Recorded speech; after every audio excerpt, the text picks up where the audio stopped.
Caru Coco Park, le parc de tous vos loisirs depuis plus de 10 ans. Cette année, Karukeraland fête ses 10 ans de rire, de sourire et d'aventure en famille.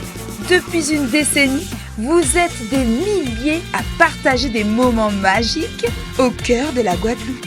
Toboggans, animaux, jeux d'eau, manèges, il y en a pour tous les âges, toutes les envies. Merci de votre confiance depuis 10 ans. Et ce n'est que le début. Karukeraland, c'est également des hébergements 4 étoiles. Hexagone, actualité.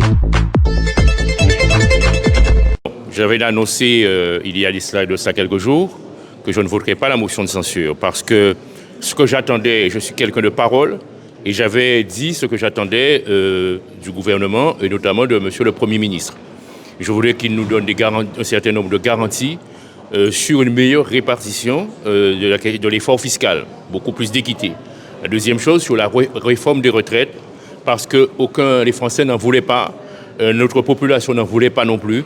Par conséquent, j'estime qu'en abandonnant le 49.3, en libérant la parole dans l'hémicycle et dans les commissions, nous avions les chances de faire en sorte que les coups de rabot à la fois fiscal et, je veux dire, budgétaire annoncés pour la mission Outre-mer et pour le budget des Outre-mer seraient discutés et on verrait à ce moment-là, puisque nous avions la parole, qui sont ceux qui sont pour les Outre-mer, comme certains l'annoncent, et qui sont ceux qui sont contre les Outre-mer, puisque tout le monde aime les Outre-mer.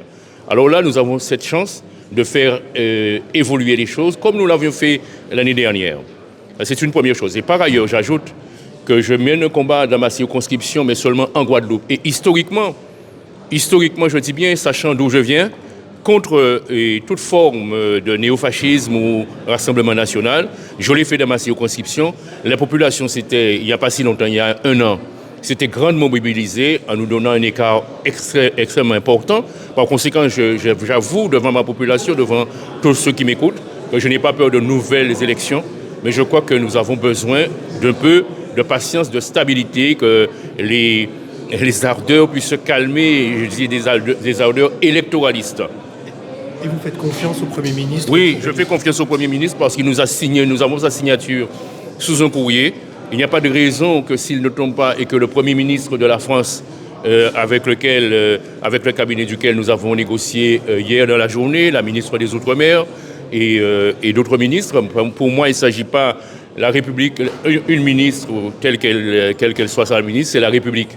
Donc pour moi, nous avons discuté, nous avons écrit, nous l'avons voulu, ça nous est parvenu dans la nuit. Je crois que j'ai des raisons de faire confiance.